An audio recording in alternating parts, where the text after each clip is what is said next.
to a tough story to tell you about out of Avon tonight. A former daycare worker is behind bars accused of sexually assaulting a preschooler. And now police are trying to determine if there could be more victims. NBC Connecticut's Jane Chaco spoke with detectives and has the very latest.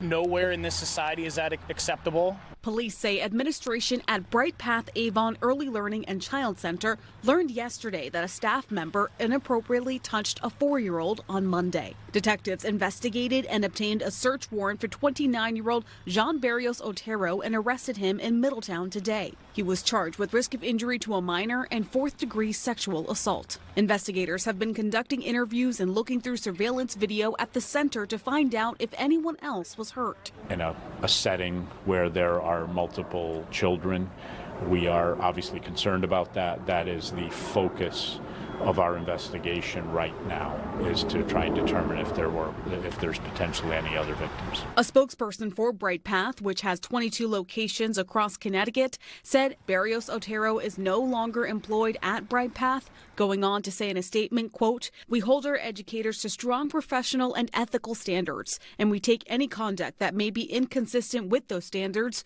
very seriously." Looking at state inspection reports from the Avon Center, there was one violation that stood out. It's a child protection observation from last March that said, quote, "Staff failed to protect a child when she forced him to stay on his cot for 8 minutes while he was crying." A correction action plan says that worker was fired. Parents we spoke to say Avon has a great reputation for schools and daycares. That's the exact reason why we moved to this area is, the school systems, child care. So to hear something like this happening in our community is pretty shocking. And police are working with staff here at BrightPath to notify anyone else who may have been impacted and are urging those people to call police. The number for the Detectives Division is on our website, NBCConnecticut.com. In Avon, Jane Chaco, NBC Connecticut News.